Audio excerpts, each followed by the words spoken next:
This family is everywhere, on magazine covers, on billboards, on your phone screen. But here's the question almost no one asks. How did a name that didn't exist in popular culture before 2007 become a $2 billion business empire? Because this is not a story about fame. It is a story about architecture, about a mother who built a system, and a daughter who outgrew it. The Kardashian-Jenner family didn't just become famous. They built one of the most sophisticated brand and business structures in modern entertainment history. And to understand how they did it, we need to go back to the beginning. Not to the TV show, but to a family that escaped genocide, rebuilt in America, and quietly laid the foundation for everything that followed. Did you know the Kardashian name traces back to survivors of one of the 20th century's greatest tragedies? Drop a comment below, because most people have no idea. The story begins not in Hollywood. It begins in Karakala, a village in what is now eastern Turkey. In the early 20th century, the Kardashian family's ancestors were among the Armenian communities facing persecution under the Ottoman Empire. They fled, they survived, and they rebuilt in Los Angeles. Generations later, Robert Kardashian Sr. was born in that same city in 1944. He became a lawyer, a businessman, and in 1995, he became nationally known as one of O.J. Simpson's defense attorneys in the most watched criminal trial in American history. The name Kardashian entered the public consciousness for the first time, but Robert wouldn't live to see what it became. He was diagnosed with esophageal cancer in 2003 and died just 8 weeks later, on September 30th, aged 59. He left behind 4 children: Kourtney, Kim, Khloe, and Rob. Their mother was Kris Jenner, a woman who had already, quietly, begun to think differently about what the family name could mean. Because while Robert Kardashian built his reputation in courtrooms, Kris Jenner was building something else entirely. In 1991, Kris Jenner divorced Robert Kardashian. 1 month later, she married Bruce Jenner, Olympic gold medalist, one of the most recognized athletes in America. She was building a network before anyone called it that. But the real turning point came in 2007. Kim Kardashian had begun attracting media attention. Kris saw something others didn't.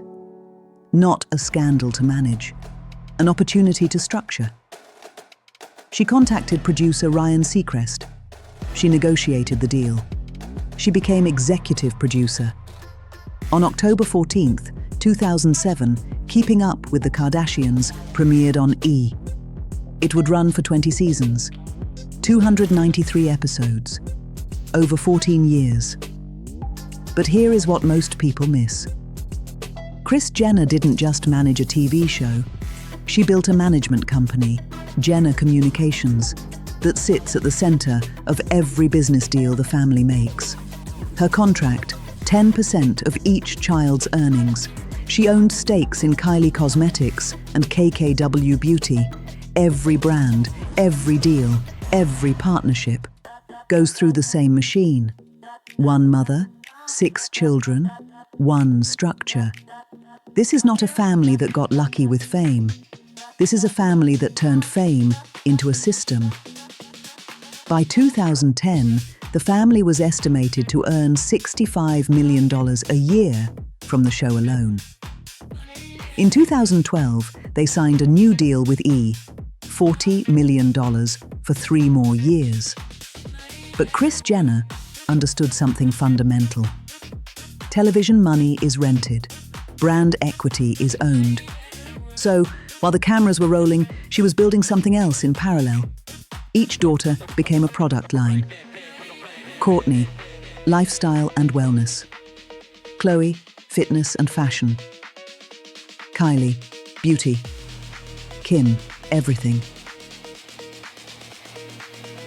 In 2015, Kylie Jenner launched Kylie Cosmetics. Driven entirely by social media, no traditional advertising, the brand sold out within minutes of every launch. By 2019, Coty Inc. acquired a 51% stake for $600 million, valuing the company at over $1 billion. Kylie was 21 years old. But the most consequential move came from Kim. In 2019, she co-founded SKIMS, a shapewear and apparel brand built around inclusivity and sizing from XXS to 5XL. The company raised capital at a valuation of $1.6 billion in 2021, $3.2 billion in 2022, $4 billion in 2023. And in November 2025, Goldman Sachs led a $225 million funding round, valuing SKIMS at $5 billion. Kim Kardashian's net worth today, approximately $1.9 billion. Kris Jenner's net worth, $170 million. The daughter has built something 15 times larger than the mother's fortune, which raises the question no one in this family answers publicly. Who is really in control now? If you're finding this breakdown valuable, hit the like button. It helps this channel reach people who think beyond the headlines. In most families, growing up means growing apart. In the Kardashian-Jenner system, that process is more complicated, because here, identity and brand are the same thing. Every family member has a public role, a lane, a product category. And for years, that system worked. But systems built on visibility have a structural weakness. They depend on control of the narrative. And narratives are hard to control when the people inside the system start writing their own. Rob Kardashian stepped back from public life entirely. Rarely seen, rarely heard. Caitlyn Jenner, formerly Bruce, came out as a transgender woman in 2015. A deeply personal decision made in the most public arena imaginable. And then there is Kanye West. Kim's marriage to rapper and entrepreneur Kanye West in 2014 brought a different kind of energy into the system. Unpredictable, loud, impossible to manage. Their divorce was filed in 2021. But the more revealing fracture was not romantic. It was professional. Because Kim Kardashian did not just divorce a husband. She began, quietly and methodically, to separate her identity from everything the family brand had been built on. She passed the California bar exam in 2025 after 6 years of study. She is building a law firm. She presented SKIMS at Harvard Business School in 2023. This is no longer someone operating inside a system. This is someone building a parallel one. Every system eventually meets its limits. For the Kardashian-Jenner structure, that moment came gradually, and then all at once. The most public fracture did not involve a lawsuit or a boardroom. It began with an interview. In 2021, Kim Kardashian spoke publicly about the pressure of maintaining a perfect image, about the emotional cost of living inside a brand, about the gap between the person and the persona. For a family whose business model depends on the fusion of both, that admission was significant. Because in the Kardashian system, vulnerability is a content format. But real vulnerability, the kind that can't be packaged, is a structural risk. The press followed every fracture in real time. Kim's divorce from Kanye West generated global coverage for over a year. His public behavior became impossible to separate from her brand. And yet, she did not retreat. She redirected. Law school, a private equity firm, Harvard, SKIMS flagships in New York, Los Angeles, Austin. The pattern is consistent and deliberate.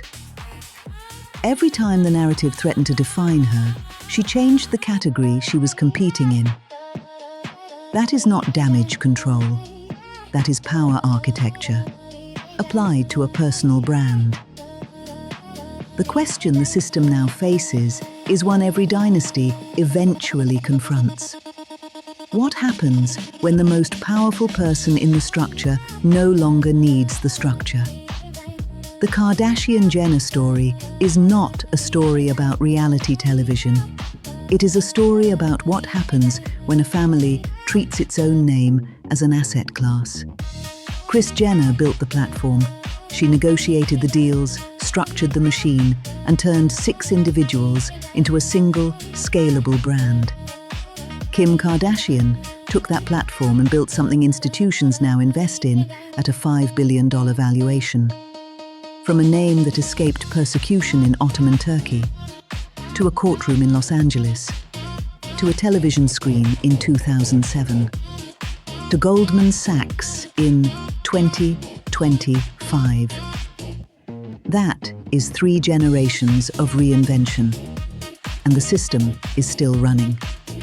The question every dynasty eventually faces is not how power is built, it is whether power can survive the people who built it.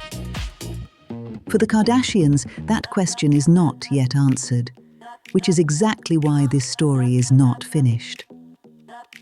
If you want to understand how power really works inside the world's most influential families, subscribe to the Dynasty Code.